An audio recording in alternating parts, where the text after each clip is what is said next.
We'll get started with our first part of the session today, where we usually discuss about career progression. Share a slide, which we've been sharing the previous sessions as well.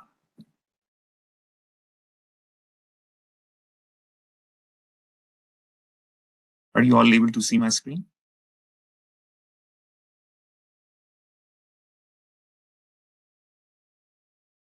So, uh, so this is the slide which we've shared in our previous session to show what are the different layers or tiers in IT, because that helps us understand how the different technologies fit together and how the different roles also align with this landscape as such. So we've got presentation layers, systems, applications, which are facing our users. Then data gets from those systems and it's integrated into the backend systems and into our databases and data warehouses. And all these systems are sitting on an infrastructure layer, or it could be on the cloud, or it could be hybrid, some on-prem and some on cloud as well. And security is important across all the layers, and automation of deploying the code and creating this infrastructure using infrastructure as code using scripts is also helps in automation, which we call as DevOps. And we will learn more about it in our next session as well. But essentially, what we've covered so far in our previous session is the life cycle of a project. There's a requirement phase, there's a design phase, development, test, deployment, and support. And we covered the different roles: business analyst, architecture, developer, quality assurance, DevOps, and support roles.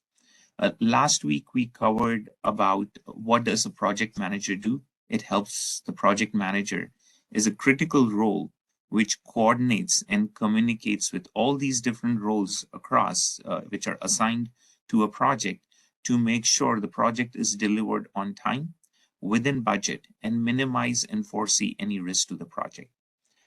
That's what we covered in our previous sessions.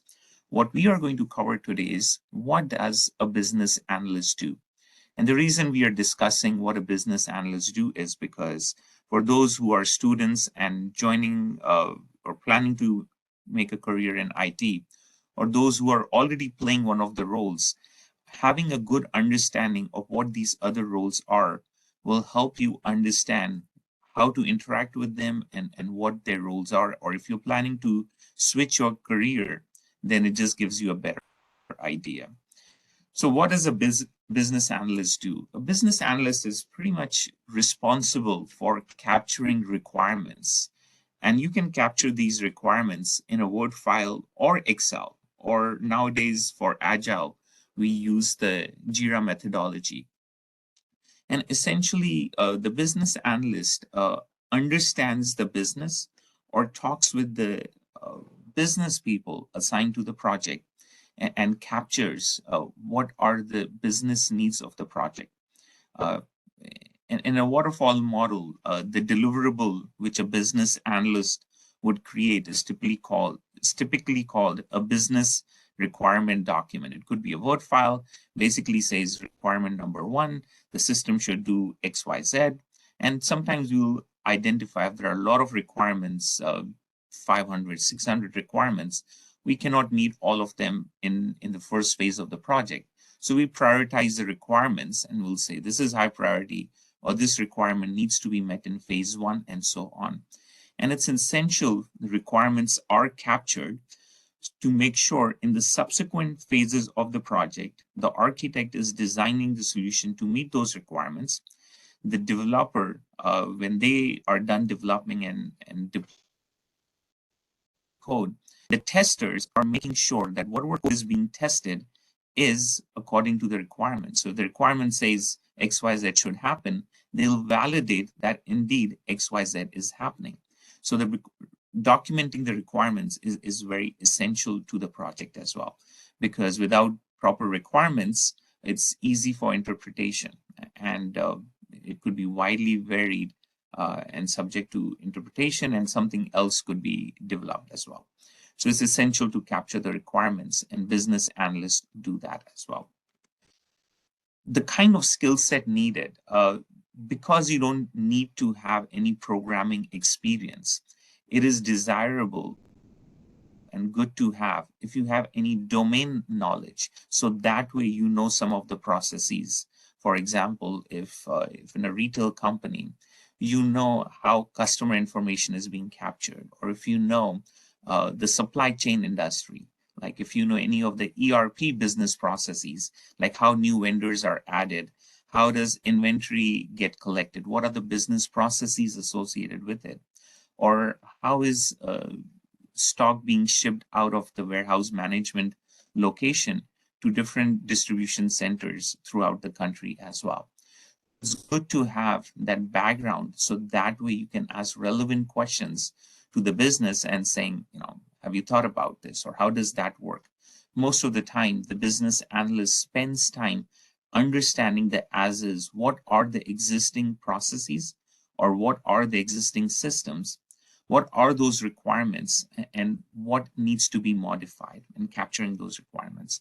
So any domain knowledge is very essential and helpful to get a job. Associated with the domain knowledge, there are a lot of government regulations, such as know your customer in the banking industry. If you know the banking industry, some of those processes, how wire transfer happens, how accounts are opened, those processes are pretty much very similar across different banks as well.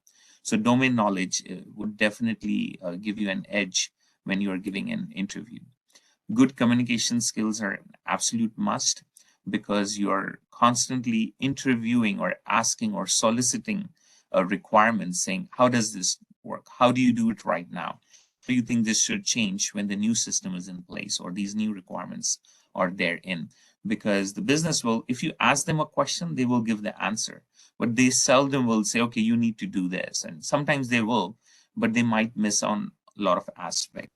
So we have to look at how the system works right now and what is the requirement related with it. So there's a lot of interaction involved, and documenting those details in document, Word, Excel, or Jira tickets. Many times it is expected that the business analyst is technical, and they call it as technical analyst or a technical business analyst, where the business analyst is not necessarily just talking with the business users, but also talking with IT. So they need to understand that landscape which we talked about.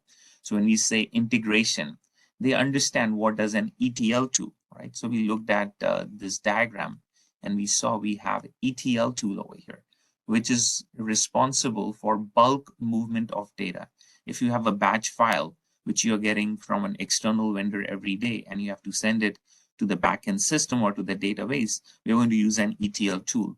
And if the business analyst doesn't know what an ETL tool is, then you're not knowledgeable enough to understand what the requirements are. So that's why this landscape is very important, to understand just what some of these technologies or capabilities are.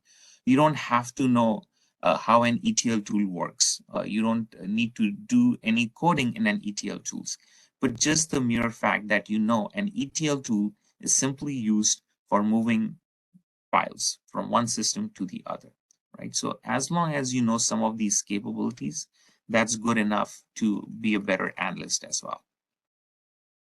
So the business analyst would have some good understanding of these technical requirements as well. So usually an example of a business requirement would be need a capability for our customers to be able to submit complaints through a mobile app. That's a business requirement, right? Now the technical requirement would be, for the customer to submit those complaints through the mobile app, there needs to be a page which has information like put in your first name, the nature of the complaint, is the complaint related with this device, is there a serial number for the device, and they'll capture those detailed technical requirements, giving more details around it. And those in a waterfall project methodology, they would fall under software requirements specification. Different organizations, they call different names. Some will call it just requirement document. some would call it technical requirements, some would call it software requirement specification. The name varies from organization to organization, but essentially it's detailed enough for the architect to act on it, because the BRD is very high level. It doesn't have much of the technical details. So usually if there is a BRD, there will be a BRD and an SRS. Many times there's no BRD, and we'll just put the business requirements in the software requirements specification saying what are the business objectives.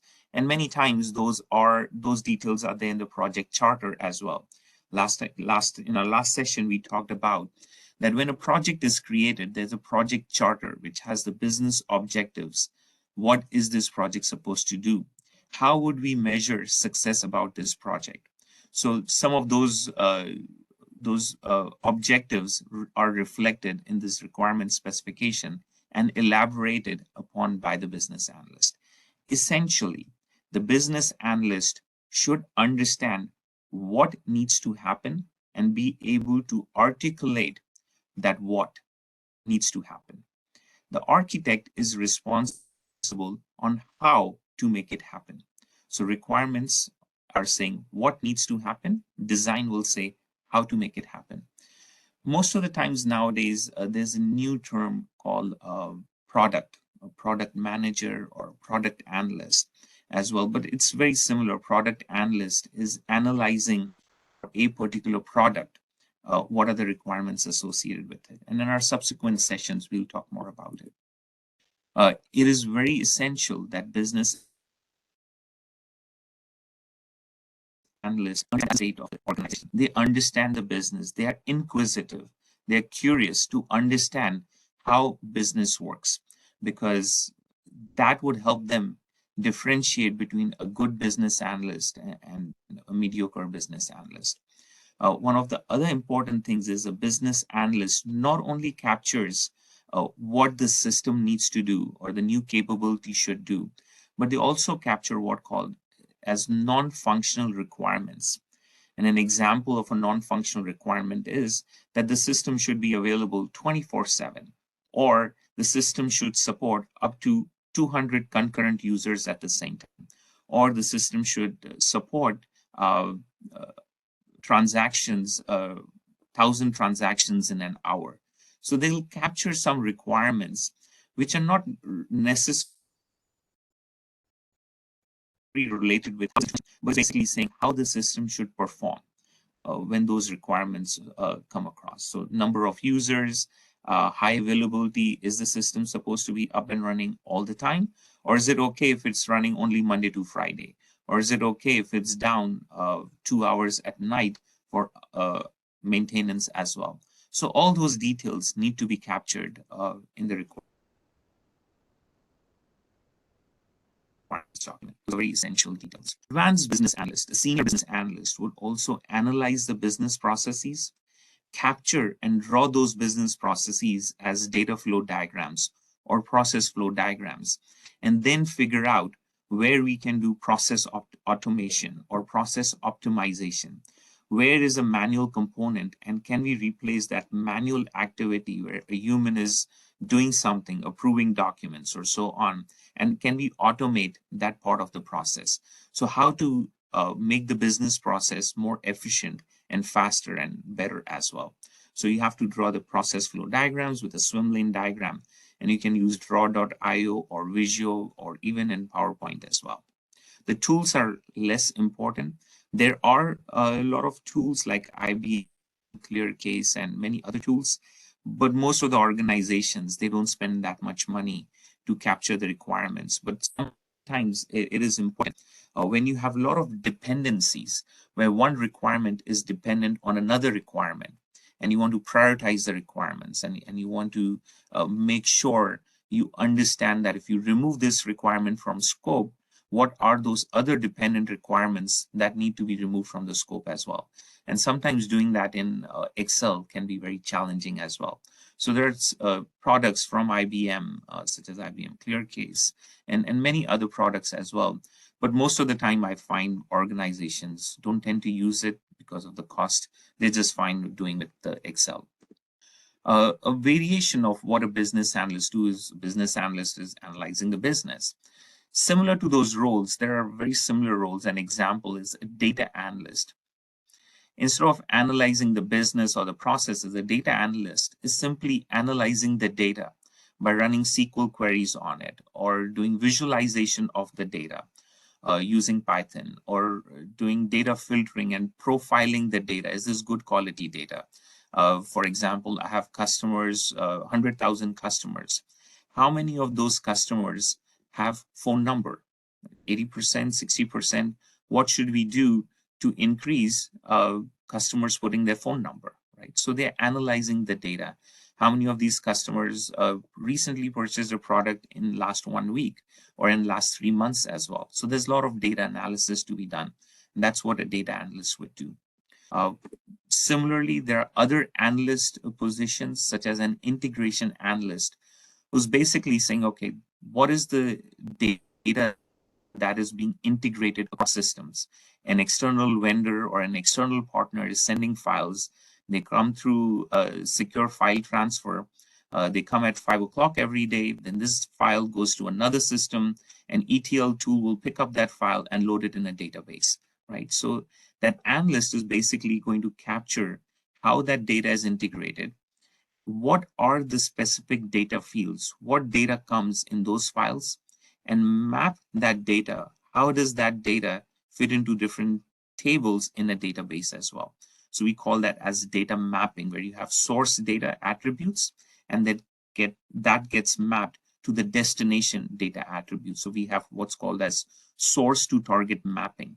And we do that in Excel as well. So if you notice, most of these analyst positions really don't require programming. As long as you're good with Microsoft Word and Excel, if you have some IT exposure, if you have any domain knowledge, you're good to go. You can get a job in IT.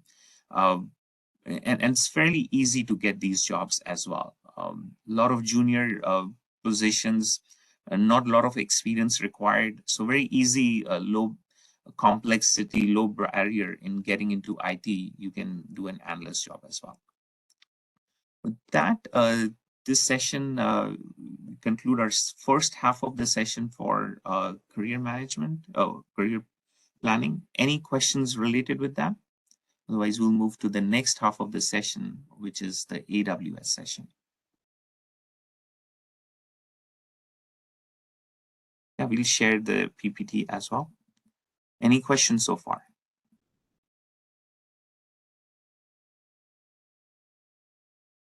Okay. If you would like to know or hear about specific roles or anything, please do let us know so we can talk about those roles. With that, I'll move on to our topic for AWS. Just open that slide.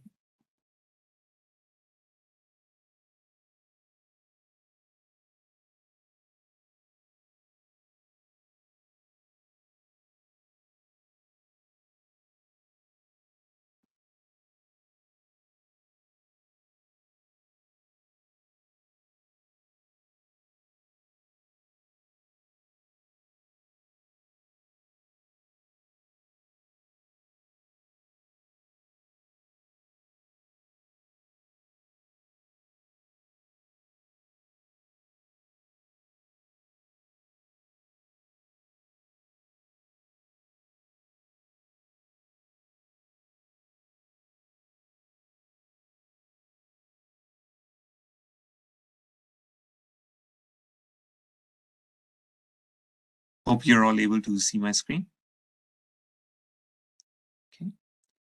So today is the sixth session of our AWS Cloud Fundamentals. And our agenda for today is to talk more about databases. Most of you, I'm assuming, have heard about relational databases, or we call them as RDBMS, which implies relational database management systems, such as Microsoft SQL Server, Oracle, MariaDB, Postgres, MySQL, all different vendors, but all they essentially do is store data in a database. There's a new type of database in their most recent years, which if you need to get a job in IT, and if you're going to do anything with data, you should know what are NoSQL databases. Uh, what is a NoSQL database? These topics are not taught typically in universities or in curriculum. These are very practical, used across throughout the industry. And our goal today is to understand, why do we need another type of a database? What are the problems with RDBMS? And what does AWS provide as a capability for a NoSQL database? And that is DynamoDB. But still, relational databases are still needed. So we'll try to understand when to use RDBMS or when to use relational databases, is when to use a NoSQL database. And we'll do a hands-on lab seeing how to create a NoSQL database such as AWS DynamoDB, and learn more about how to use AWS RDS, how to create an instance of it. That's our goal for today. But before we jump into a relational database, there are a lot of beginners who are joining these sessions as well. So we want to take a step back and understand the importance of storing data, or we call it persisting the data. In simple English, all it means is storing the data. So typically what happens is when we build an application, right? Let's say we are taking a simple application, which is taking an order over the web, right? So we'll have a web server, which has a form. You fill out the form, you'll fill out your details, and you'll pick saying, and I want 10 t-shirts, right? And you'll hit a submit button. When you hit that submit button, that data ultimately needs to be stored somewhere. And if you don't store that data, right, then it becomes difficult to do data analysis and understand what it was, right? So for scalability, we need to store that data. So if orders are coming in and the business has to process those orders, it is important those orders are stored somewhere. Now that somewhere could be a file, but if I'm storing it in a file, then I have to go and search in that file, and it becomes very tedious. So the most common way of storing that data that has been done throughout the years is storing it in a relational database like Microsoft SQL Server. And relational data is nothing but data which can be expressed as rows and columns. For example, if you open data in an Excel sheet which has rows and columns, that is relational data. The advantage we get by using a database versus instead of using Excel is that it gives you more flexibility to query the data, to filter that data, and specifically pick that one record among thousands of records. And when it comes to scalability, when it comes to millions and billions of transactions and records, Excel won't be able to meet that scale. Excel has limitations, a few millions of records, and after that, it won't even be able to load the file. So there is a constant need to store data about our customers, about the orders, all about our transactional data that we are processing in some manner so that it's easy to query it and process it and understand for historical and operational reporting purposes as well. For example, we need to know how many orders came in today. We need to know how many new customers have been enrolled for today. So there's always an ongoing need to understand our data as well. And in order to do that, we have to store the data somewhere. So depending on how we are capturing the data, we can decide where to efficiently store and access it. And what I mean by efficient storing or efficiency over here means how efficiently or how fast I can write the data, how efficiently or how fast can I read the data, how efficiently or how fast can I search for that data.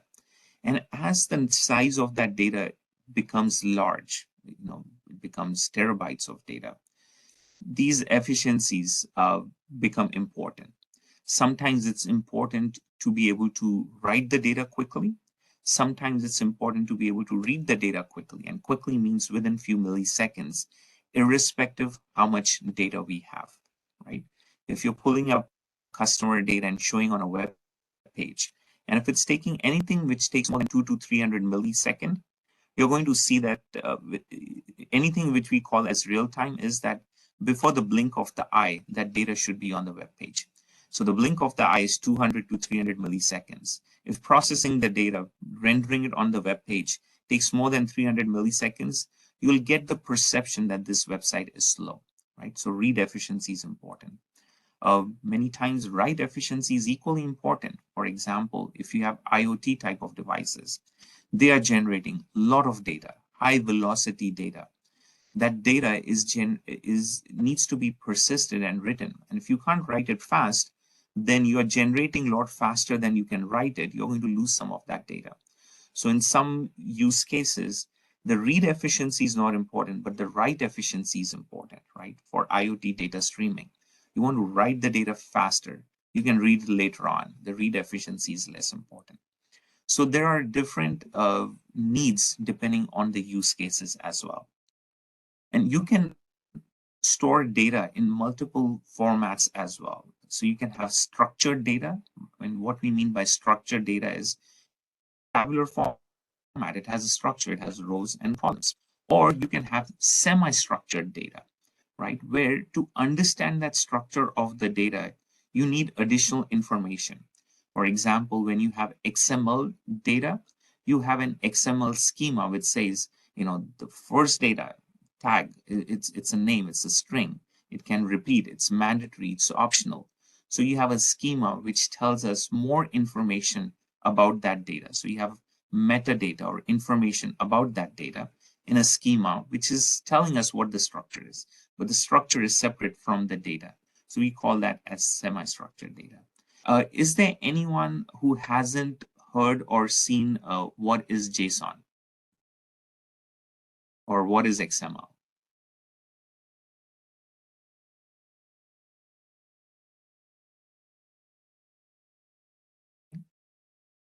Your interactivity will help because then accordingly I can add more details. Your silence, I assume that you know what is XML and you know what is JSON. So XML and JSON is considered as semi-structured data. And there is unstructured data, such as a video file, right? There's no structure to it, right? There's no rows and columns to it, right? So that is called as unstructured data. So we have to ask ourselves, are databases good for storing all kinds of data, whether it's structured, semi-structured, and unstructured? Or are they good storing for relational data only? How many of you think RDBMS or SQL Server Relational Database is also good for storing unstructured data such as images? If you think it's good for storing unstructured data, please type in yes. No, it's correct. It's not good. Why? Because it's just a blob, right? The SQL query engine won't be able to run any queries on it or anything. It's just going to dump it over there, but you won't be able to query the data.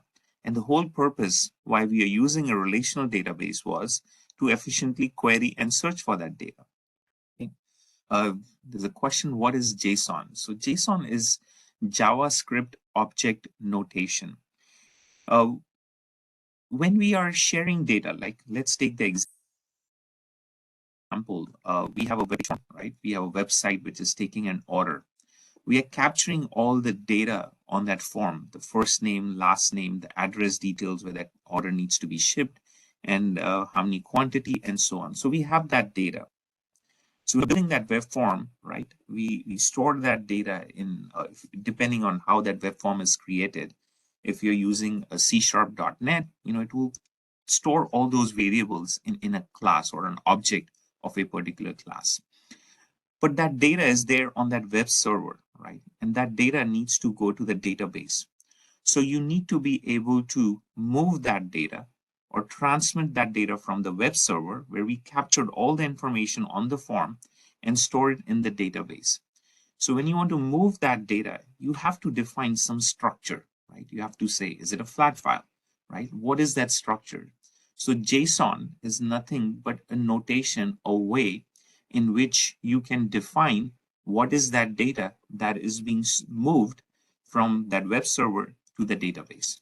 So it's nothing a way to represent that data, just like XML as well. So if you Google JSON, and you'll see a sample JSON as well. But simply, it's nothing but a way to represent your data. That's what JSON is. Okay.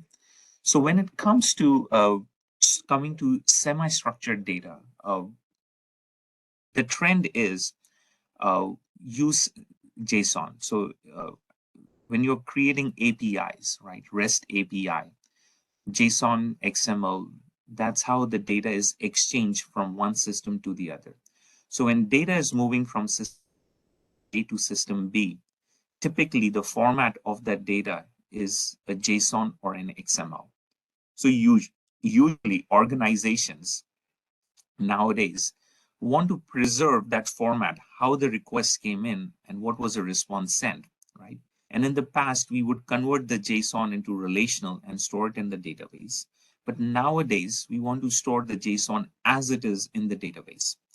And there are advantages in doing that because you don't have to transform that JSON, that semi-structured data, into structured, right? Because now with these new type of databases called NoSQL databases, you can efficiently query JSON and XML as if it was structured data, like in a relational database. The relational databases didn't have this capability for a long time. To meet this gap in this capability, to have the ability to query JSON and XML, NoSQL databases came into picture. And now they are more popular than RDBMS. And there are several advantages to it that we'll talk in the next slide. But essentially, NoSQL databases are used for storing JSON XML. They're also used for storing streaming data from IoT, where it is important that you can write a lot faster. Your read efficiency is less important, but your write efficiency is very important. There's a question, what query language is used for NoSQL? That's a very good question. The word NoSQL actually comes for not only SQL, which means that you're not only storing relational data, because you can always put relational data in a JSON and XML as well, but it doesn't have to be relational. Depending on the type of NoSQL database, you would have that query language, which looks similar to SQL, but is not really SQL. SQL is structured query language. That's a very common language which is used to query data in databases. I'm assuming all of you are familiar what SQL is and what SQL looks like. If not, I would strongly suggest that you plenty of free courses on the internet, on YouTube, on what is SQL and what are relational databases. And it's very easy to learn as well. You don't need to be a programmer to learn how to write SQL queries. You can learn them like within a week. It's that simple. But essentially, the query language depends which NoSQL database you're using. So there's no common NoSQL query language as well. Depending on which database you're using, you'll have a particular language. So for DynamoDB, the query language for DynamoDB is called Particle, and we'll see that as well. But it's very similar like SQL. If you know SQL, learning Particle is like trivial. It's very easy that way. Yeah. There are other type of databases called NewSQL databases, which store data in memory as well, and a lot of new exciting stuff happening in the data world. Anytime if you want to learn more about data architecture, it is an absolute must that you know NoSQL. If you are a developer and you're doing programming, an absolute must you know what are NoSQL databases. These are commonly asked interview questions. You know what is needed, what skill sets are needed in the job market, so you're prepared for those interviews as well. Certification is just a way to prove that yes, you've got the knowledge, but you need to also be prepared for clearing interviews as well. And some of the common questions are, what is a NoSQL database? How are NoSQL databases different from RDBMS as well? And our goal is to make sure answer that in the next few minutes. But just to summarize, right? If your data is structured, an example of structured data could be your transactional data. You swiped a card and it's saying who this, what was the amount that was swiped, what was the date, right? Who was the card belonging to? That is transactional data, right? Historical data of how many purchases you've made in the last year. That's relational data, historical data. It has structure to it. You can store that data in a CSV file, comma separated value file. Or if it's big data, huge volumes of data, terabytes of data, even less as well. But if you want that big data volume, you can store it in a .parquet file as such. If you are having data in a semi-structured format, then you can store it in JSON, XML, and NoSQL databases would be the preferred choice. Example of semi-structured data would be raw data from an IoT sensor. Semi-structured data would be like a survey. You're filling out a survey, question, answer, right? That would be an example of semi-structured as well. Graph data is also another type of a NoSQL database, but it's represented very differently. But it comes under the category of NoSQL as well, where you have social graph like Facebook, LinkedIn. How do they store that data? They store that data in a graph format. There are graph databases such as Neo4j. We can conduct a session on it as well. But these graph databases, NoSQL, they're becoming more, and graph databases are also becoming more and more popular. And unstructured data like images, videos, those are stored on a file share, or you can store it on S3 as well, or in object storage as well. So let's understand the most important question. Why do we need NoSQL databases? What is the problem with relational databases? The fundamental problem with relational databases is that there are a couple of problems. One is they are not highly scalable. What I mean by scalable, right? In our first few sessions, we talked about elasticity and scalability. We talked about auto scaling. What scalability means is as business grows, as the number of transactions grows, you have enough infrastructure, you have enough memory, you have enough processing power to process the data. There are two ways you can add scalability in your system. One is vertical scalability, and the other is horizontal scalability. To understand it better and to remember vertical scalability versus horizontal scalability, the best way to remember, which I used to remember it when I was learning, was, let's say, you are, you have a 3-story apartment building, and there are 10 flats per each 30 flats in a building. Now you want to add 50 more flats in the building. So if you want to add 50 more flats in the building, you can vertically scale up, which means you have to add 5 more floors. So you're vertically scaling it up.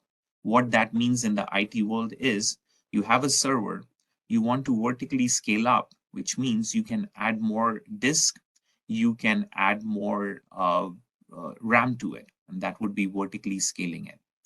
But another way, if you want to add more capacity, if you want to add more flats, is instead of adding 5 floors to that building, you can just add another building right next to it and have 5 floors to it, right?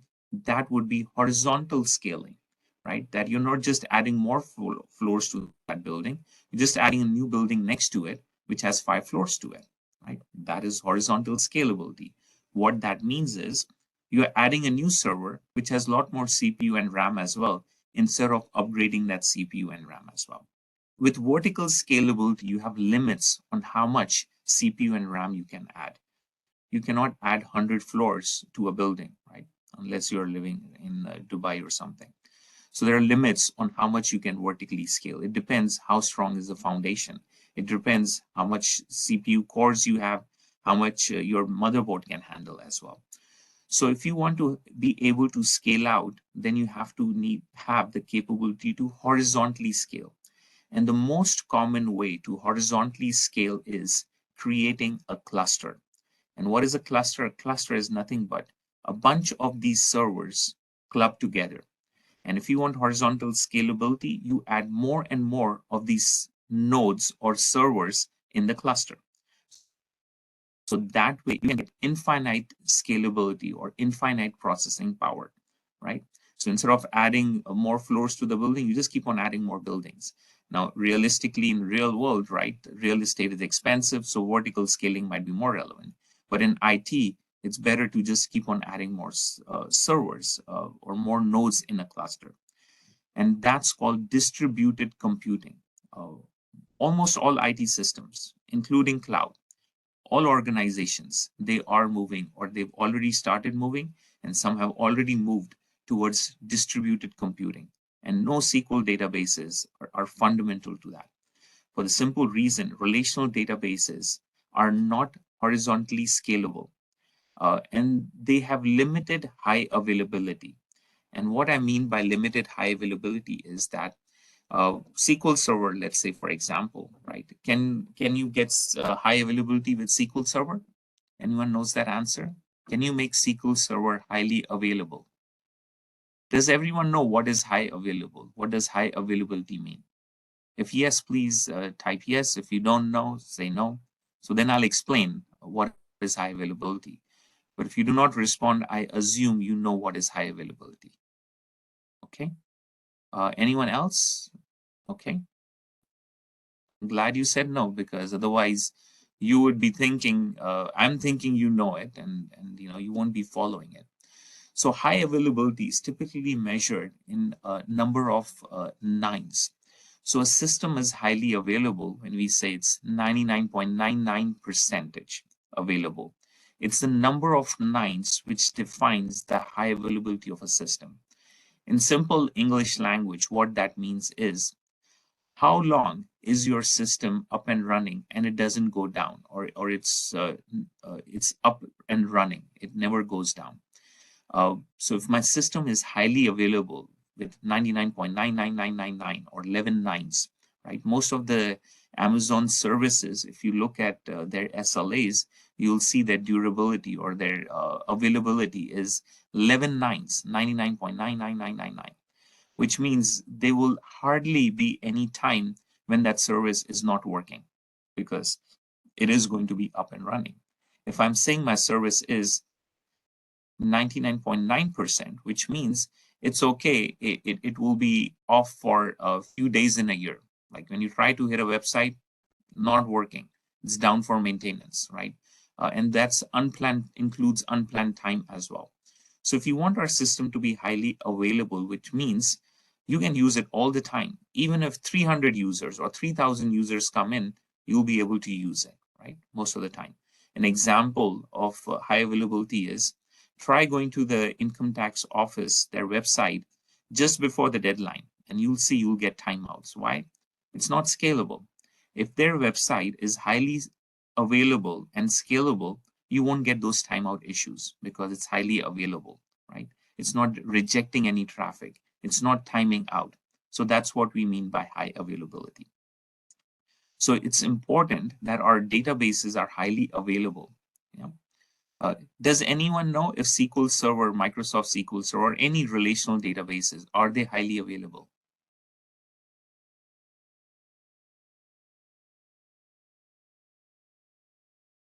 If you don't know, say no. If you know, say yes.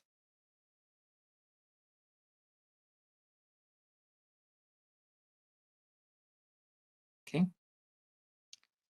So a lot of no's. I'm glad of, please, I would just request you, do not hesitate to say no. There are a lot of things, in spite of being in IT for 22 years, there are still things that I don't know. And it's very important to be able to say no, especially during interviews as well. Uh, because when we say no, it simply means I don't know, means simply means I don't know, but I'm willing to learn. But if you stay silent, it means I'm shy and I really don't care. I would rather stay silent and not learn because I don't want others to think that I am less. This is about you. This is about you learning. Do not think about what others are thinking about you. If you think about what others think about you, there will always be someone who thinks less of you. So you have to start believing in yourself. If you don't know, do not hesitate at all. Feel proud to say, I don't know. Can you help me? That's the technique I use, and I find it you just come across as credible, and it's an opportunity to grow and learn when we say, I don't know. In spite of 22 years, I have no hesitation in saying, I don't know. When I'm interviewing candidates, we put them in positions just to see if they are saying, I don't know, or are they beating around the bush, trying to pretend that they know. And we reject those candidates who give that false impression that they know everything, because no one knows everything.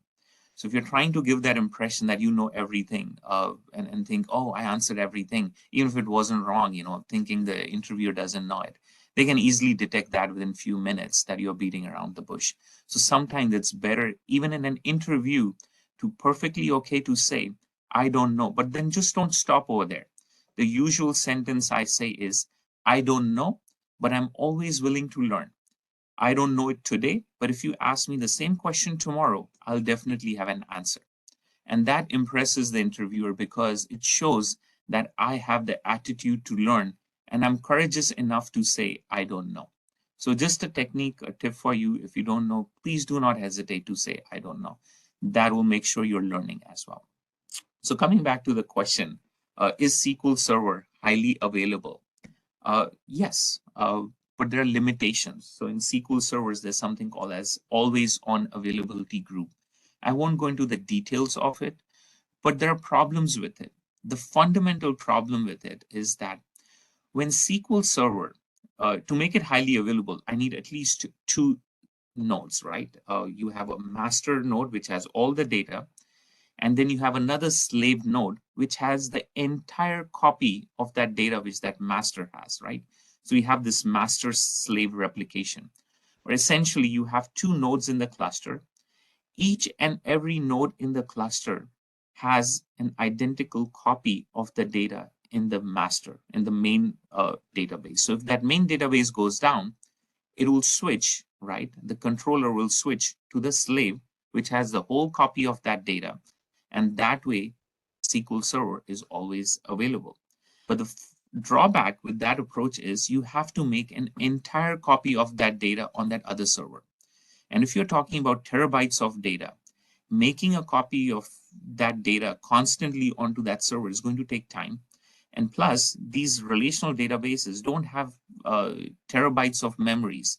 If you want to have terabytes of memory, you have to buy expensive hardware, IBM P series, which cost $500,000 just for one server, which will have 300 cores, 1 TB, 2 TB of RAM.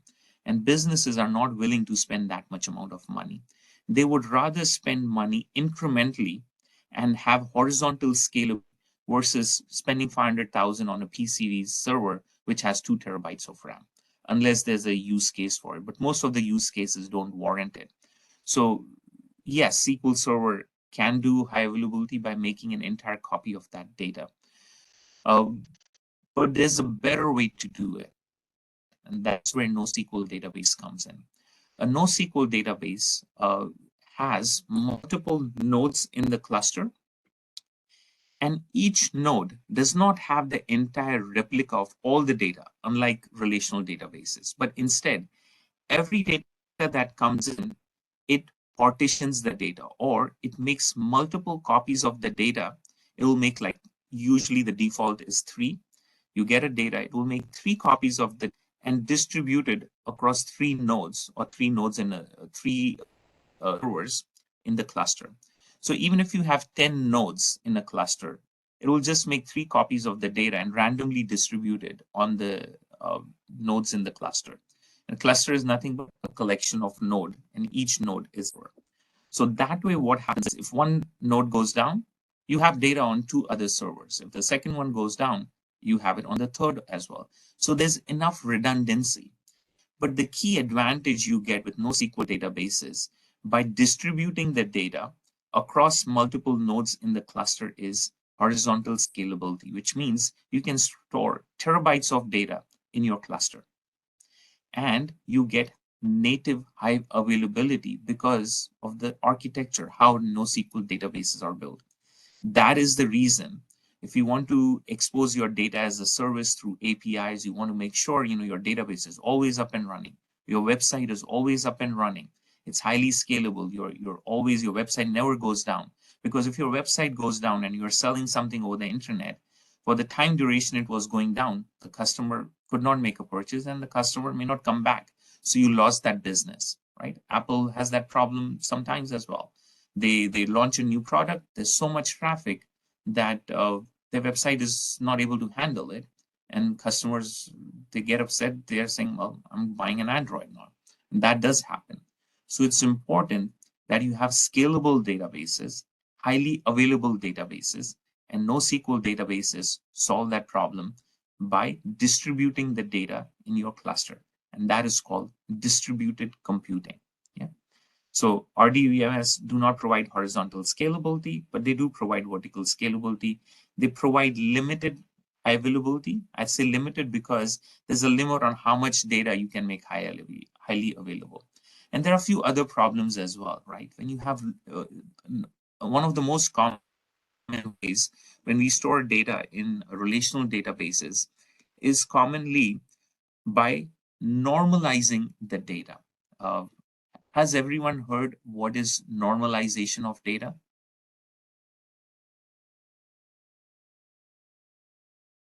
Yes or no? If you don't know, say no. Yes. Okay. There are a lot of few no's as well. Uh, I'm just seeing few no's as well. Please feel to say yes and no. Your participation will help me make sure I'm answering your questions, right? So a lot of no's. I'm glad you are able to say no, but and some are yeses as well. So I'll explain it briefly as well. Normalization, the need for normalizing your data is it saves on storage. Basically, you're avoiding the duplication in your data and storing it in such a way that you're efficiently storing the data. 20 years back, that was a big deal because storage was expensive. Nowadays, it's so cheap. So we have to ask ourselves a question: is it worth the effort to take a JSON or an XML and normalize the data, split it across multiple tables, or should I just keep it denormalized? And it's okay to have duplicate data because storage is cheap, processing time, and I want faster processing as well. And it turns out that yes, many times because storage is so cheap, you don't have to normalize the data, right? Because when you're normalizing a lot of data and you get a lot of data across multiple tables, and if that data is sparse, you have a problem called SQL join hell, right? Where it adds latency. So when it comes performance versus cost due to that additional storage, there's always a trade-off, right? So when it comes to trade-off of saving money due to this additional storage, you either denormalize it, it'll increase your a little bit of the storage cost, but you'll get a better performance. So in a NoSQL database, usually data is denormalized, right? And because NoSQL databases are meant for write efficiency, you're writing data a lot faster, right? They are not read efficient, which means if I have to query that data on how I'm constructing that query, right, can be a little challenging. So usually the thumb rule for design is if you have different type of queries, just create 3 different NoSQL databases. It's okay to duplicate your data across multiple NoSQL databases. Perfectly okay, perfectly valid. Okay. Uh, Yes, there is concept of primary keys in NoSQL databases as well, and we'll see that in our lab as well. And the purpose of primary key is to be able to uniquely identify that record, but also make sure that you are you're equally distributing your data across the nodes in the cluster. Because what happens is, if you don't do that, let's say you have 4 nodes in a cluster, right? Which in your NoSQL database, you have 4 nodes. NoSQL database are always distributed, right? You would never have a NoSQL database with just one server. I mean, you can, but you won't get the benefit of it. You would just do that in development environment or when you're playing with it. But in a production, you would never do that. You would have at least 3 or more nodes in your NoSQL cluster. So what happens is that you want to make sure when you're distributing your data across the nodes in the cluster, that data is evenly distributed across the nodes in your data. So that's called as partitioning. And we want to make sure that data is evenly distributed. So that way, just one server doesn't have all the data and 2 servers don't have the data, because then your read efficiency will go down as well. So it's a good practice to evenly store the data across the nodes in the cluster. So a lot of these NoSQL databases will do automatic rebalancing or partitioning. And sometimes you have to do it yourself. There are techniques called salting and so on. I won't get into the details. But yes, you have the concept of primary keys, and you have in DynamoDB also you have the concept of a primary key and a sort key as well. And if time permits, I'll talk more about it as well. Okay. Any questions so far? So we're covering, I'll just quickly cover and finish the previous slide. So when you're NoSQL databases, your write efficiency is a lot higher. And there's a very good reason for that. When you're inserting data in a database, right, you're validating the data at the time of write, that is it according to the table structure that you specified at the time of creating the database, right? And if you're inserting a row in your database table, and if that row is not according to the database schema or the table that you define, you will not be able to insert that row of data because it is not according to the format defined in your database, right? It will fail. So it is doing that validation at the time of write. And thereby your read is faster, because when you're reading the data, you don't have to do any validation. You know the data that was inserted is according to the database schema. So the read is a lot faster in a relational database, right? And the write is relatively slower, right? Because you are doing these checks at the time of writing. In a NoSQL database, we do not have those checks, simply for the reason there is no database schema. And this is a very new concept. That's why NoSQL databases are sometimes very difficult to understand.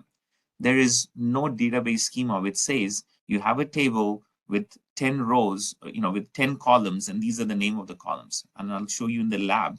I'm going to create a DynamoDB schema, and all I'm going to do specify in it is the primary key.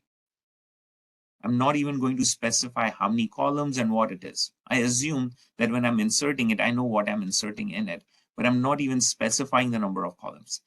Contrary, in an RDBMS, I have to define how many columns do I have in my data. Otherwise, I cannot create a table. In a NoSQL database, I don't have to define that. That is an advantage, and we call that as, it gives us the advantage that it's schema-less. And it allows us to have an evolutionary schema because there is no schema, which means if my data has 10 attributes, tomorrow if I add 2 more, no problem. I can just keep on inserting it. Whereas if I were to do the same thing in a relational database, it is a problem. I have to go back and add those 2 columns and change my database schemas, right?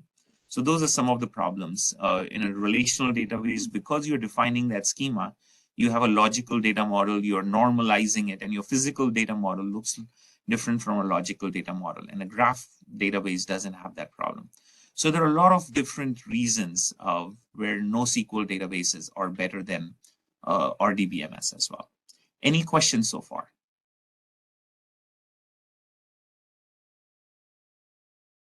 Okay, no questions. So just a quick summary, there are multiple types of NoSQL databases. One is called a document store, such as MongoDB. How many of you heard about MongoDB? It's very popular. Question whether NoSQL databases can be used where we are using RDBMS. Yes, you can store structured data in an XML or JSON as well. Yeah. So MongoDB, you can just insert that JSON and query that JSON as if it was relational. So MongoDB is a document store where the document is nothing but your JSON or XML document. That is a NoSQL database. MongoDB, if you have MongoDB on your CV, you'll get a job. Another type of NoSQL database is a key value pair or used as a cache.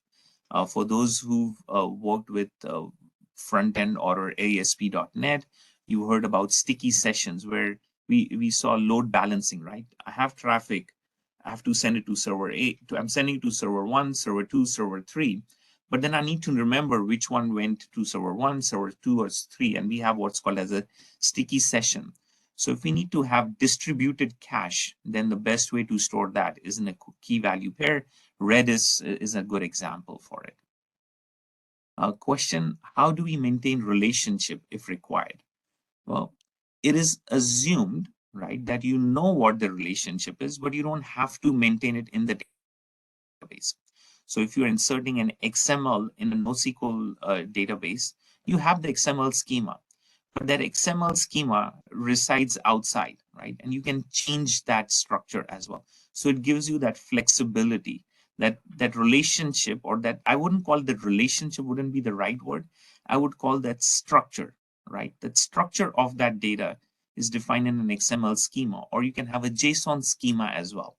But that structure doesn't have to be relational. Yeah, you can have hierarchical structure as well, which is important, right? You're searching for a product on Amazon. Let's say you're searching for an hair dryer. Now, hair dryer can be under electronic appliances. It can be under beauty products, right? It can be under a lot of different hierarchies as well. So you can define and give a multiple structure to it, but in a relational, that structure is very rigid. It doesn't give you that flexibility. So I would rephrase the question. Instead of saying, how do you maintain relationship? I would say, how do you maintain structure in your data in a NoSQL database? And the answer is in a schema. Did I answer your question, Kedar?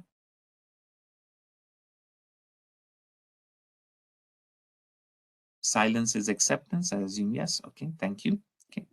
Another type of database, another question. Can you repeat? Question was, can you store relational data in a NoSQL database? Answer is yes, you can. You can have relational data represented or structured in a JSON. You can have relational data structured in XML as well, right? But you can also store JSON and XML nowadays in SQL Server as well. But then you'll say, why do I need NoSQL database when now SQL Server can do that? Because SQL Server adopted it just more recently in 2019. They added more SQL Server 2019 onwards. They started adding more capabilities, but they were late to it, right? They felt, why do it, right? Because if you provide that capability, people will stop using SQL Server. So they didn't provide that for a long time, right? So just bad business, not having that foresight and that strategic thinking. So newcomers came in like MongoDB, Cassandra, and big data really pushed that envelope. So in the big data platform, we have HBase, and that's where the new SQL databases came up. That's where the birth happened. In one of our future sessions, we can talk extensively about big data platform and the evolution as well, which is very interesting. Moving on, let's see, there's another question. Can we migrate an existing MySQL databases to cloud? Absolutely. There are migration services as well. Yes, you can. If you have a lot of huge volumes of data, I worked on a project where they had 5 petabytes of data in a SQL server, which was amazing. I've never seen so much of data in a SQL server. Thought never even worked, but they had 5 petabytes of data in a SQL server. So yes, you can do that. You can use Azure migration services. If you're putting it to Azure, if you're putting on AWS, you can use Snowball, and you can do a one-time historical migration, and then you can lift and shift your process. There are various migration techniques, but simple answer is yes, you can do that. Okay. I'll quickly wrap up. There's another type of database, NoSQL database. In addition to white column, the most common is Cassandra. Another one is graph. And if time permits in our future session, if you guys are interested, we can do a session on graph as well. We are here to help you. So if you say you want a topic, we'll do a topic for that. How is data queried in graph? Another query language. If it's Neo4j, it has Cipher query, Open Cipher, another query language. It's Tiger Graph, graph query language, GQL, another query language. So again, depending on which software provider or vendor is providing that capability, there are different query languages. Yeah. This slide is very practical. It helps from an interview perspective and giving the big picture. What are these different types of NoSQL databases? Yeah. So MongoDB, XML, JSON, DynamoDB fits in over here. Amazon has another service called AWS DocumentDB, which is nothing but mimicking what MongoDB does, right? You have Redis. Amazon has service for that as well. You have Cassandra. So a lot of different vendors out in the market. There's something called as multimodal, all in one. You can have a document, a key value, and a wide column, and a graph in one NoSQL database. Azure Cosmos DB is an example of it. There are other databases like MarkLogic is another example of it. One of the clients, Credit Suisse I worked with, they use MarkLogic. They put XML and JSON in MarkLogic, and then they convert that XML or JSON into relational format as well in Snowflake for data warehousing. So a lot of permutations, combinations. But this slide would give you a good picture. So if someone says Cassandra, you should know what is Cassandra. If someone says Neo4j, you should know what these products are and where they fit in NoSQL databases. Okay. We're running behind schedule, so I'll try to expedite it as well, unless you guys are willing to stay on for a bit. Would you like me to continue this session? Because we have a lab coming up as well. We can take a 5-minute break to make sure if you have any questions, you can put it in the chat. I'll be able to glad to respond. Otherwise, we'll start doing the lab sessions. We've exceeded the time. Is everyone okay extending the session so we can actually see a demo and see how we can use DynamoDB? If you can say yes, that'll be great, please. Okay. Thank you. So we'll definitely do the lab then. Okay. We'll take a 5-minute break. We can listen to some relaxation music. Make sure a lot of information, we can absorb it.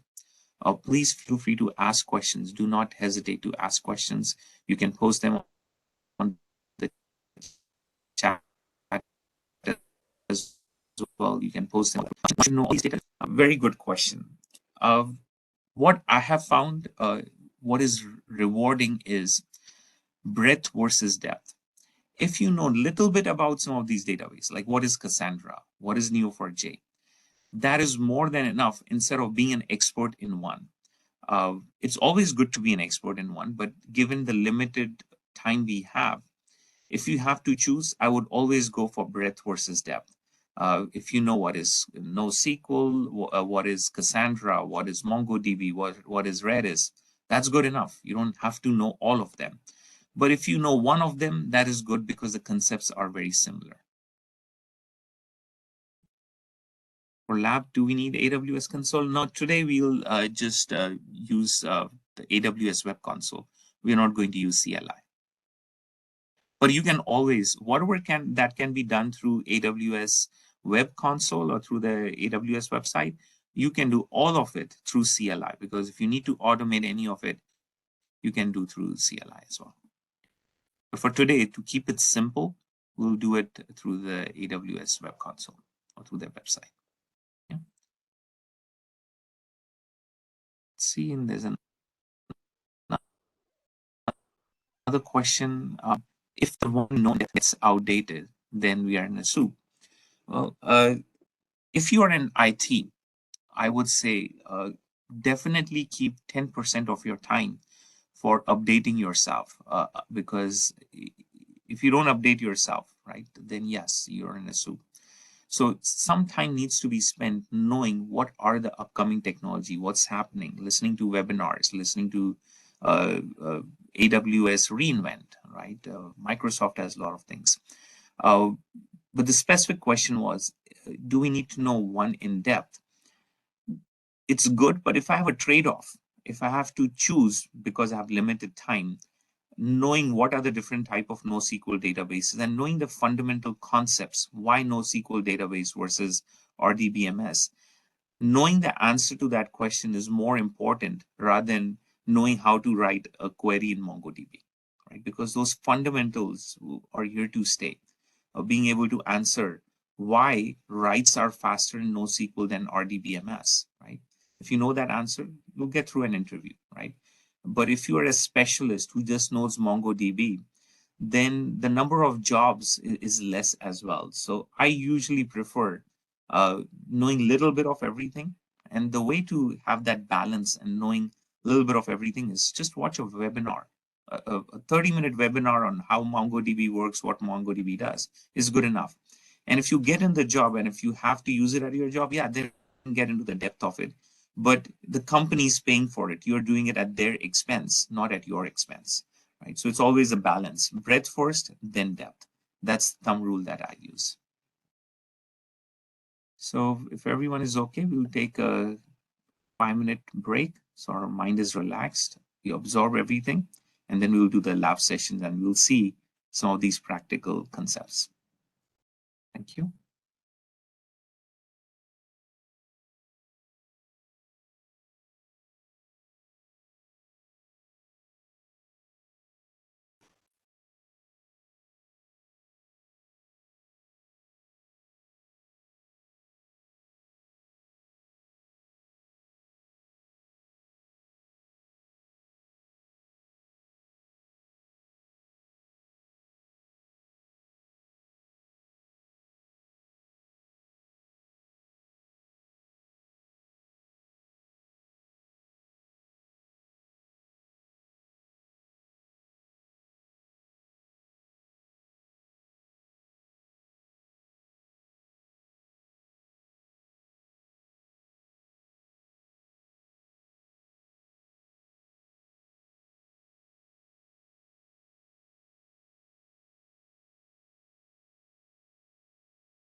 Yeah, we are just taking a break.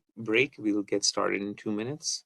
Meanwhile, there was a question. I think it was more of a suggestion of probably Sindhu. I think that was more of a question, like you would like to know more about security risk using the cloud, basically for financial institutions keeping. Is that a question, or you want to know more? I'm not sure.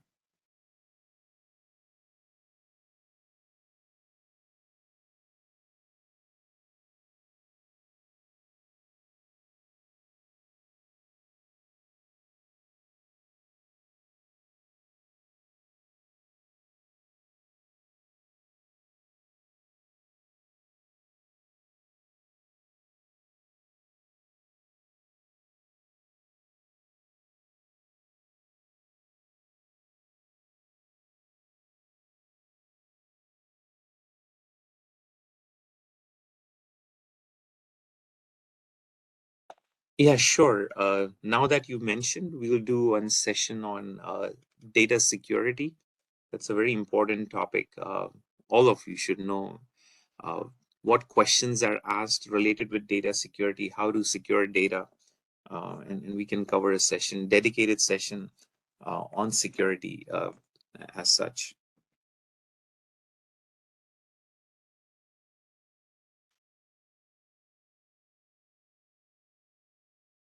In short, I'll give you the answer. Uh, we always want to secure the data in transit and securing the data at rest. So usually we encrypt the data at rest, no matter what the data persistent store is. Even in S3, we make sure data is encrypted. Uh, and even in no matter which database, in most of the SQL servers, they have what's called as TDE, transparent data encryption. So we always make sure data is encrypted.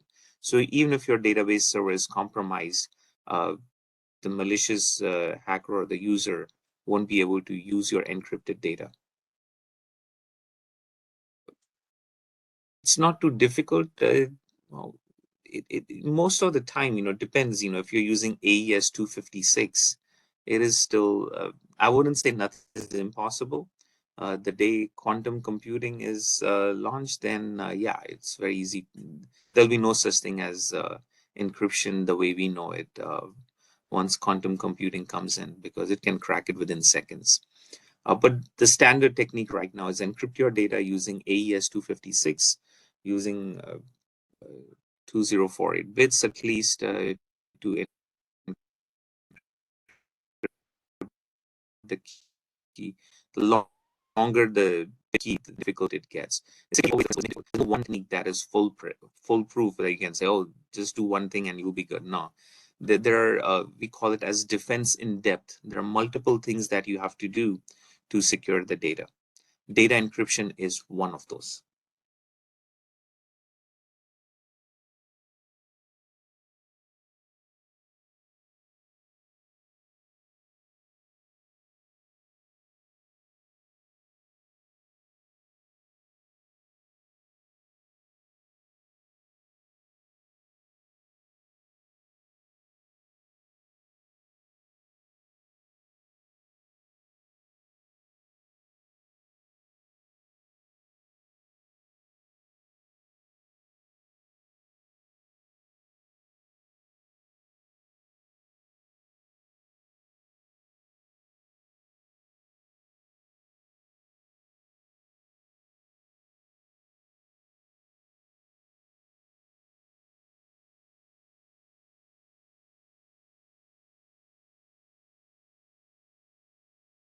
For those who have to drop, would request you to please fill out the feedback form. One of our panelists is posting it on the chat. We'll post it again. But if you have to drop, and if you can fill out the feedback form. Again, the purpose of feedback is for us to help you better. So if you think, oh, this was too detailed or too theoretical, lab should be more, please feel free to put your comments. Do not feel shy, or we do not get offended in any way. So your feedback will just give us an opportunity to understand how to help you better.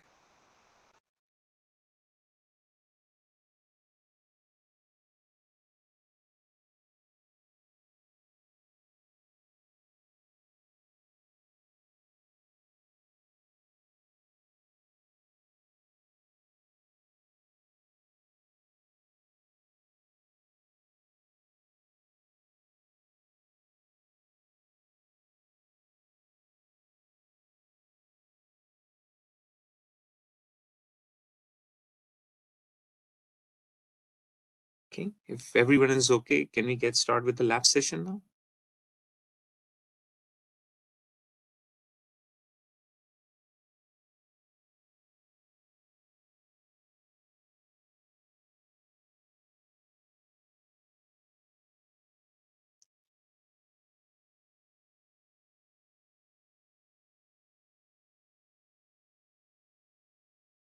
Okay, we'll get started in a minute. Till then, if you can fill out the feedback form, please, that'll be great as well.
Okay.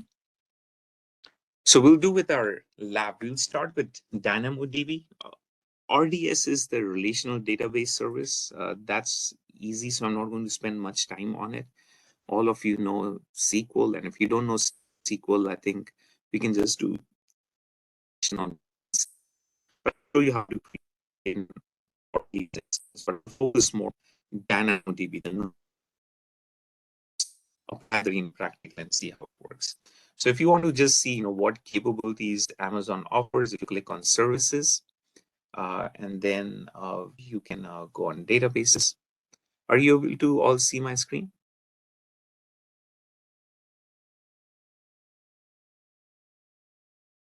So you'll see there are a number of capabilities. Uh, Document DB is nothing but Amazon's version of MongoDB. So clients who already have MongoDB, they can just migrate to Document DB and be good with it. It's more like it makes a migration from MongoDB more seamless as such. Our demo is going to be on DynamoDB. In-memory cache. Does anyone remember what products are there for in-memory cache? What type of NoSQL database is used for in-memory cache? It was there in one of the slides.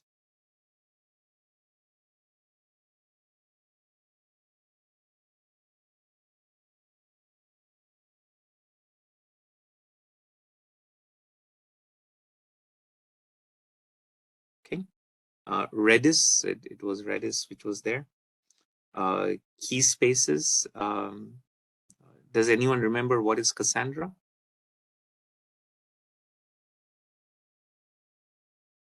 So nothing, but if you have a Cassandra multi-columnar database, then you can move to key spaces. Redis is another key value in-memory database. And then Neptune is Amazon's offering for graph. There one of the most common graph query languages, Sparkle, SPARQL. Neptune supports Sparkle as well. Amazon QLDB. This is nothing but how the blockchain. So ledgered database is nothing but how blockchain works. If you guys are interested in blockchain, NFTs, and any of that, we can do a session on it. By the way, that is the fastest growing session. That's the fastest growing field in IT right now. If you have on your CV blockchain, then yes, you will get a job. I mean, job security is not even an issue. There's a lot of demand for talent in the blockchain space, especially in India as well. And of course, they use MongoDB and NoSQL. Everything is based on MongoDB, NoSQL as well. RDS, we'll just quickly touch upon RDS. Time stream is nothing but time series database. Right?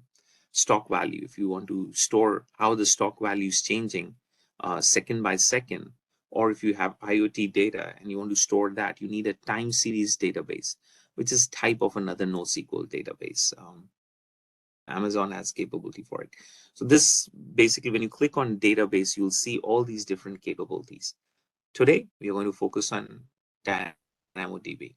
So I'll create a DynamoDB instance and let's see what we need to do. Okay, so dashboard, let's go with the dashboard. Okay, so we're going to create a Dynamo. There are new capabilities being offered.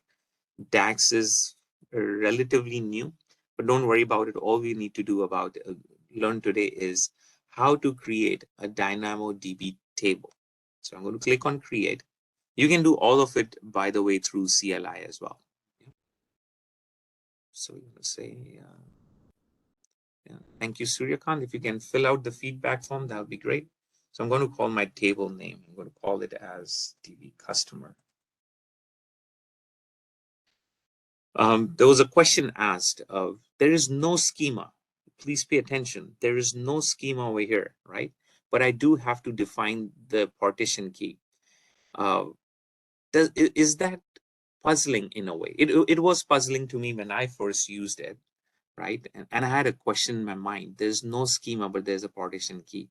Does that make sense?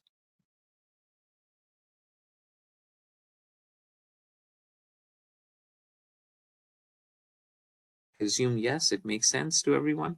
It didn't make sense to me because my question was, you have a partition key, so you know the data, so you have the schema. Because if you don't know what the structure of the data is, how would you know what the partition key is? So the answer is yes, we know what the structure of the data is. It's just that we are not hard coding that structure of the data as columns, right? So we do know the structure of the data. Because we know the structure of the data, we can easily identify what is that unique identifier, which is the partition key. Equivalent, the concept is similar to a primary key, right? Now, if you're just using the partition key by itself, the partition key is the primary key, is like a primary key. But if you're using a partition key and an optional sort key, then the partition key doesn't have to be unique. Yeah. But in the simplest case, we'll just take the partition key. So how we would do it in a relational database, I would have an ID column, a customer ID, and that would be my primary key. Because I'm not using a sort key, then my partition key will be unique, and I'll call it as the customer ID. Instead of string, I'll call it as a number. Yeah. And I'll skip the sort key, but you can use sort key. When to use sort key? When you don't have that unique partition key, then you can use the sort key to differentiate. So the partition key is used to define how to distribute your data across the different nodes in the cluster. Amazon is managing the different nodes in the cluster because this is a platform as a service capability. You don't have to worry about how many nodes are there in the cluster and so on. It's elastic. It's going to rebalance the partitions and everything for you, right? So if you're just using the partition key, it's going to use this value over here to distribute your data across the multiple partitions in the cluster. If this value is not unique, you can use another value, right? So you have more of a clustered key, you can say, which is a combination of partition key and the sort key. So the partition key will put the data in a particular node in the cluster, and that data which is in that cluster, on that node in that cluster, you can sort it according to the sort key. But for now, simple, keep it simple. Just remember, partition key is unique, customer ID, when you're not using sort key. Yeah, simple enough, easy to remember. Okay, so I'll keep it as default, and we'll just say create table. Okay, please notice, right? And it's fairly fast to do that. While I'm doing that, right, I'll start creating an RDS database because it takes like 10-15 minutes to do that. So while we are working on the query and everything, we'll just go and create an RDS instant. So you know how to use it. Takes 2 minutes. Slow.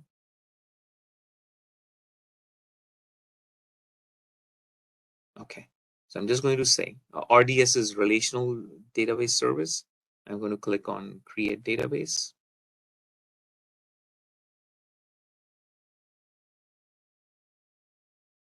I'm going to do an easy create. I want to make sure I'm using anything which is in the free tier, right? So I'm going to, you can select MySQL. In the free tier, you can select MariaDB. You can use Postgres. I think someone had asked a question related with Postgres. I missed it in the chat. If you want to post it again, I would be glad to answer it. But these are all relational databases. You know? So let's select MySQL. Use the free tier, you know, and I'll just use an identifier. It's fine. You can put in a password that you want. Just put my password over here. Okay. And I'll just say create a database. That's it. So it'll take a while for it to create it. So that'll save our time. Let's come back to DynamoDB. So notice that, right? This is our table. I'm trying to see if there's anything which will let me show me the schema, right? Notice there's nothing over here which defines the schema because NoSQL are schemaless. All I did to create it was a partition key. As compared to a relational database, when I create a database table, I have to define what are the columns in my data. So customer has customer name, has a customer ID, customer first name, customer last name, date of birth, zip code, you know, I have all those attributes, right? But here in a DynamoDB, none of it, right? I just have indexes, yeah, partition key, sort key, and so on. Let's see over here. Yeah, so we created, so just from a terminology perspective, what is equivalent to a row in a relational database? Instead of calling it as inserting a row of data, we call it as an item. And that terminology changes from which NoSQL database you're using. So we are going, instead of saying inserting a row in the data, we are going to use the terminology and say we are going to insert an item in the data, and the item has data attributes, right? So we're going to explore the table items, which is nothing but saying what rows we have. We haven't inserted anything over here right now. So what is there? Blank, because we just created this table, right?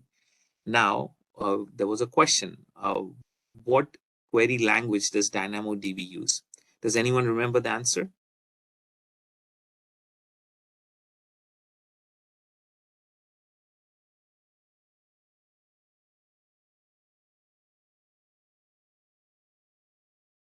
No, just the row is the row, that JSON which we are going to insert, or whatever data we are going to insert, the row which has value like first name, last name, date of birth, all those values, that one for one customer record, that we call as an item. Yeah, that one JSON is an item. And those values, individual values, are attributes. JSON is the structure of the data. What is the name of the query language which we use in DynamoDB?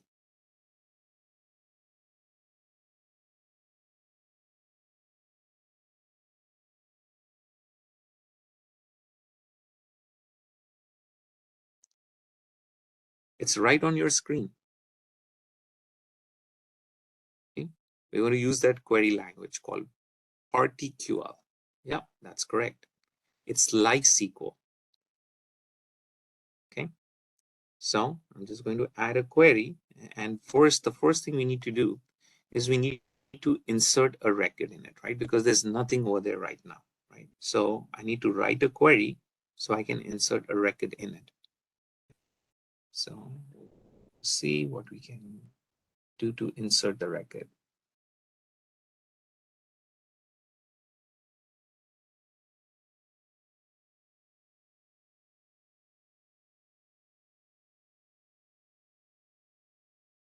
Just a minute, I'm looking up my cheat sheet.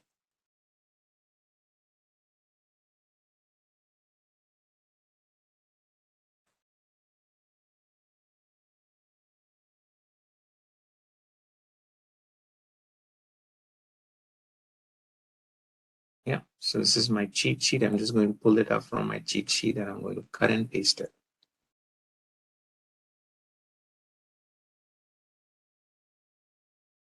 Yeah, to save time, right? So what this means is I'm going to insert in my, I think I called it something different, the DynamoDB table name.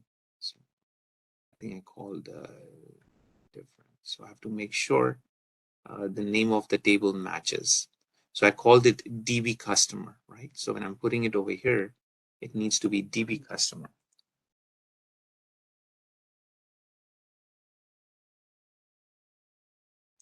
So I'm going to insert in my DynamoDB table, that's the name DB customer. I'm going to say customer ID. I'm going to insert data, right?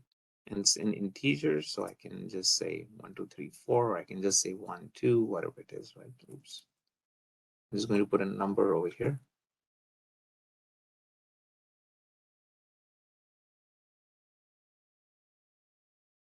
Yeah, this is the good. I'm using this as a client. Yeah.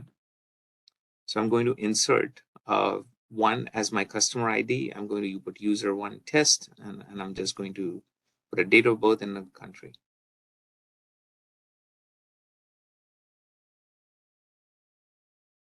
Let's see.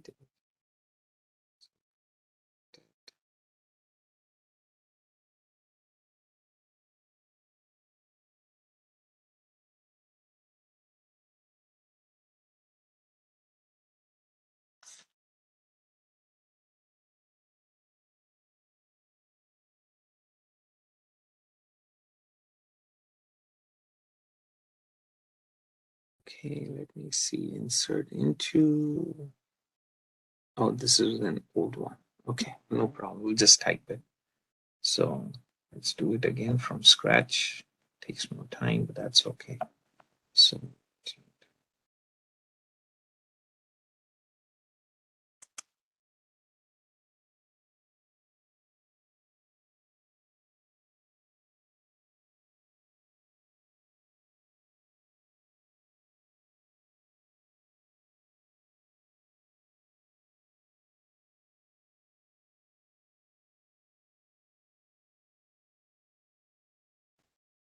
I'm going to put a value, let's say 1.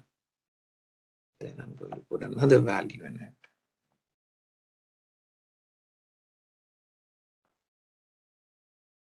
it.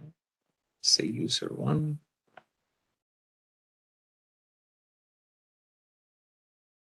For simplicity, I'll just keep it simple to save time, right? But I hope you get the point.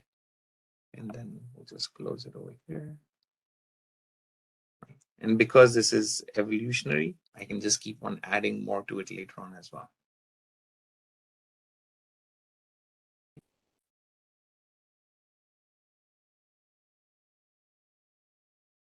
So I've got my customer ID, I got my first name. Oh, this needs to be a string.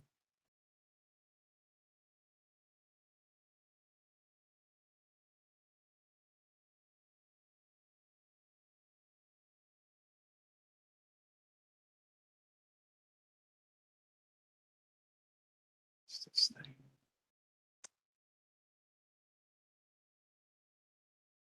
Okay, so it's very sensitive.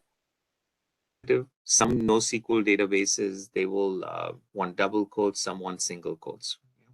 So let's see, let's go over here and now we can query it and you'll see there's a single row which is inserted over here.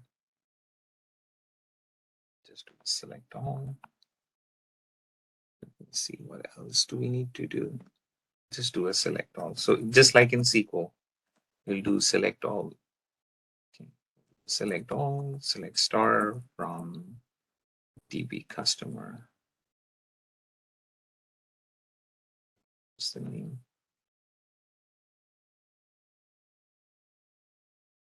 Okay. So we just inserted a record with the customer ID, right? And we just put a username 1. Now what's interesting is I didn't define any schema. Now I'll create another customer 2. I'm going to add another field to it. I'm going to add a last name to it as well.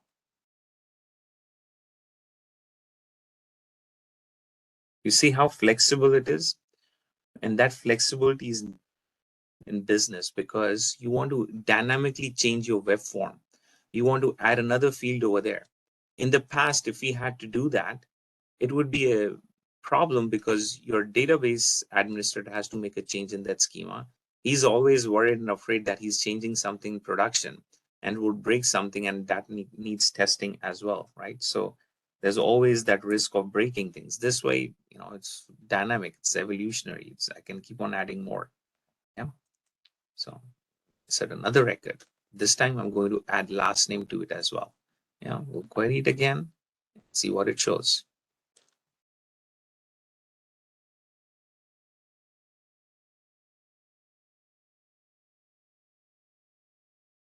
Okay, can everyone see the screen? So for the second user, I added a field called last name. For the first one, I didn't. Now for the third one, I can add 3 more. I can do whatever I want. So it's very flexible, right? There's no validation done at the time of check, right? When I have to read it, then I need to figure out, okay, what I can do, right? So it gives you a lot of flexibility. So I wanted to show you that, how flexible it is. Let me see the questions. Do we have to use DML all the time? You can do it in CLI. DML is more for SQL because this is more particle, so you can do it in CLI. The date column needs codes. Yeah, I think maybe. So is this data we are adding stored in JSON? Yes, I believe so. You can insert the JSON as well because I'm using this editor, so it's simple. But if I look in the JSON view, this is how it stores it. So that's a good question. So this is exactly it's storing the JSON in like, and this is what a JSON looks like. Because I think there was another question. What is JSON? This is what a JSON looks like. So I hope this answers your question, right? What is in a table view, in a tabular format, and what does it look like in a JSON? Okay. So now let's do an update for one of them, right? And see how that update works. We'll do a delete and then we can quickly wrap it up. Okay. So let's do date DB customer. I'm going to set, let's say, last name.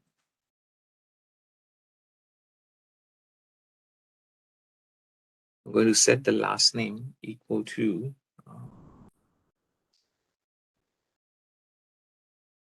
let's call it test 2. Sorry, test 1 or test 1. This was for the first user, right? Where so this is very much like SQL, but we don't call it SQL, but it is very much like SQL.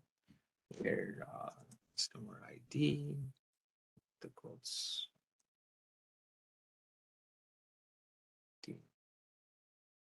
equal to set 1. 1.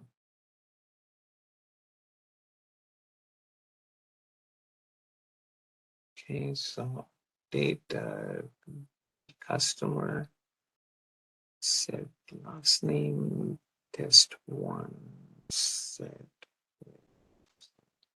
What did I miss? Let me just run the query. DB customer. Yeah, it is DB customer. Yeah, for all the previous session, the recordings are there. So you can always look at the recordings. And if we need to retake a session, if a lot of the audience feels that, this session needs to be retaken, we can certainly do that. Okay, so first name, customer ID, capital ID, last name, sure, customer ID is capital, last name it is. I think it's the quotes again, probably.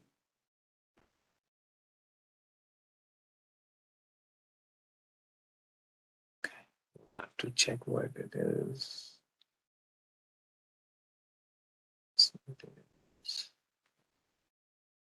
Yeah, it's TV customer.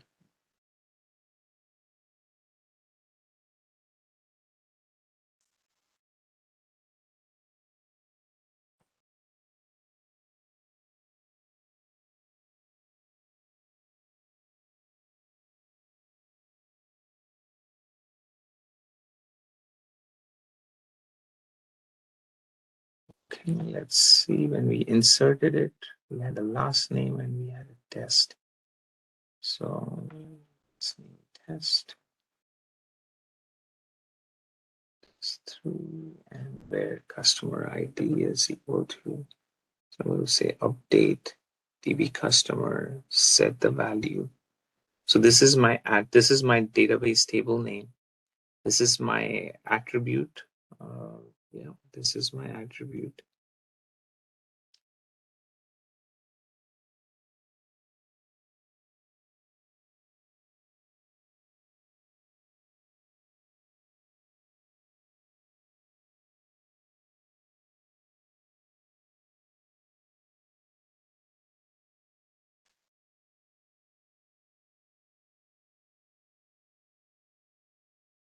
Okay, I'll have to check it, see which one it is.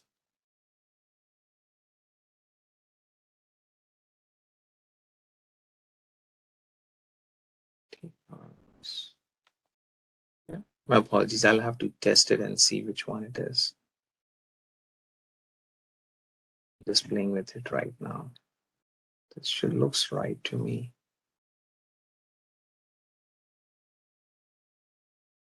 Okay, that's fine. Let's see what else I wanted to show you guys.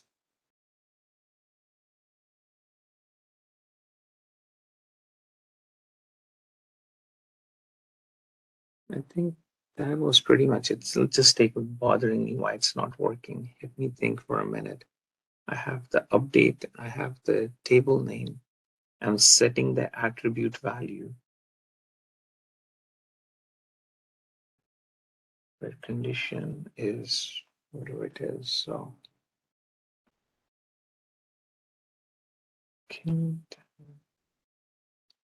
for the column name, yeah, we should put. We've got the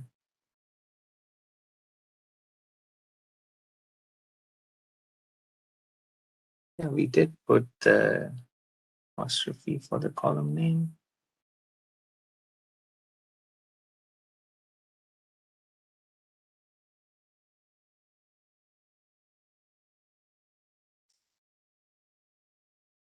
Last name. Okay, instead of last name, I'll just call it anything.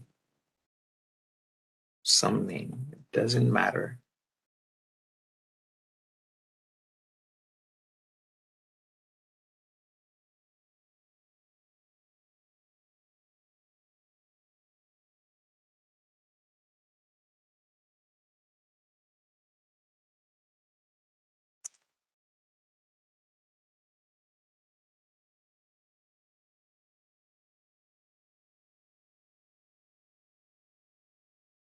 Okay, I think I know what it is.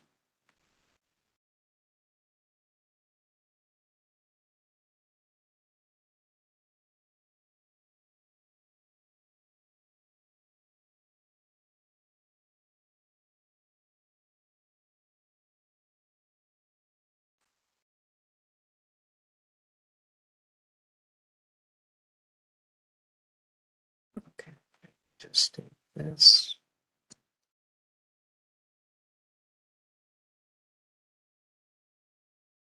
Customer ID.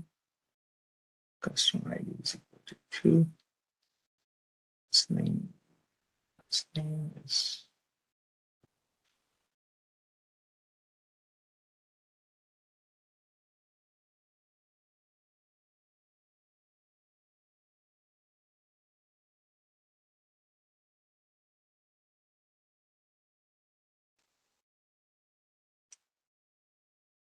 let me just look at it for a minute in a documentation, see if I can find it.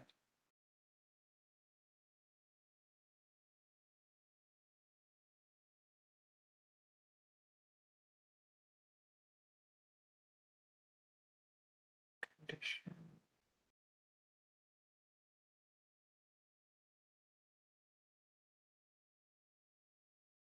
So it's expecting something at the last name. That's what it says, set.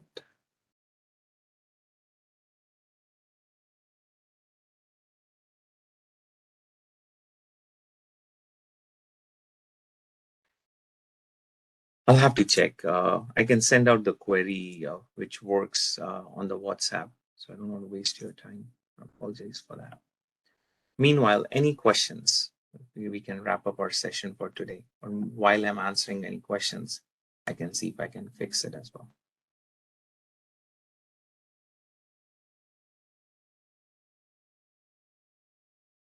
If not, we can try wrapping up the session. I don't know, Raki, are you still there?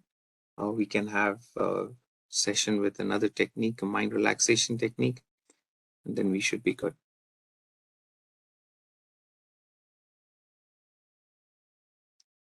Can we put up the thought slide or the screensaver? Brother Neeraj could do that.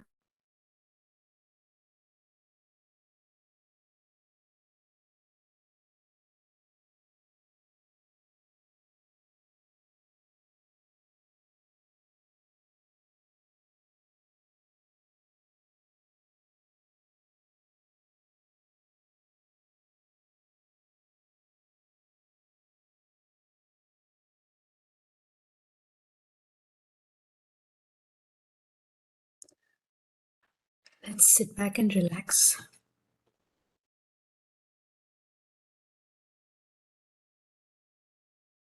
Whatever we learned in the session, that moment has passed. This present moment is very new. Let's be in this present moment. The clutter of the information that we gathered in the last 2 hours,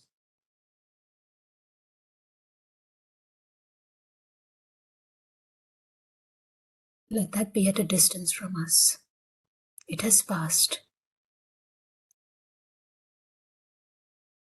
This is a brand new moment.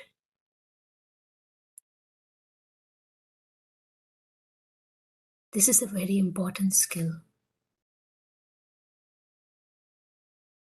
To understand the presence, the value of the present moment.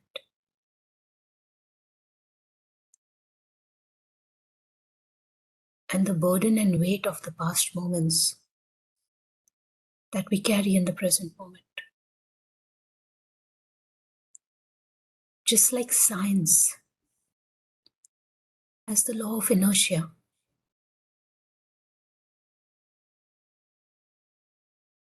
the mind also has some inertia to stay in the past. The thoughts of the past do not serve us. They only make us victims. We need to taste the freedom from the past. We need to taste the freedom of the present moment, living in the present moment.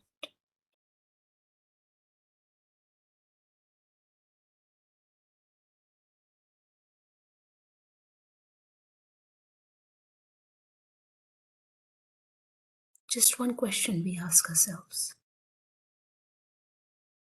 Am I in the present moment? No worrying about the future. No harboring thoughts about the past. Am I in the present moment?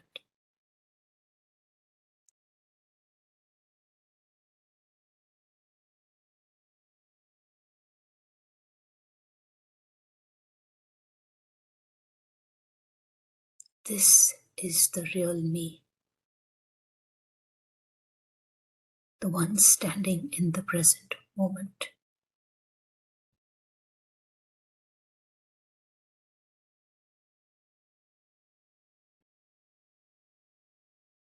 a natural state of tranquility.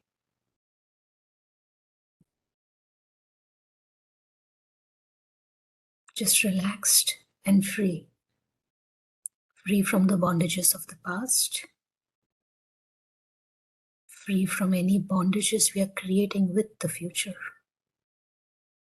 Absolutely free and present.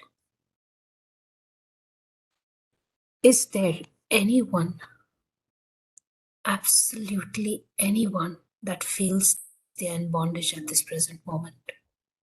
Come to this self-inquiry today and this moment. Are you in bondage in this present moment? If not, you have the answer to liberation in life.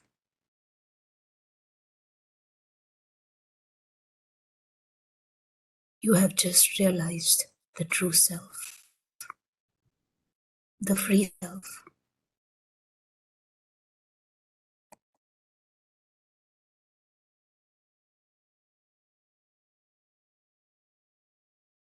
A very simple technique.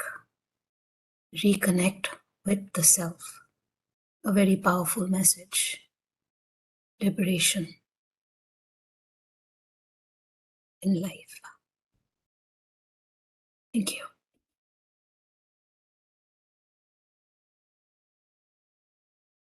Thank you, Raki. That query did work. So those who are interested, I can show that. For next week, we intend to talk about a little bit more about DevOps and talk about how we can use cloud formation. So we'll talk more about it. So this is where we can see, we can run it.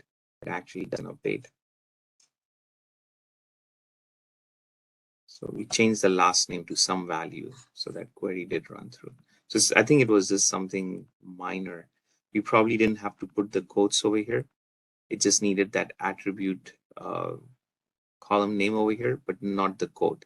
I think that was probably it. Okay. I thank all of you for your patience on continuing to stay late. We look forward to having you for next week. Any questions, please do feel to post. Any topics you would like, please let us know. With that, have a great weekend and thank you for participation. Have a nice evening. Thank you.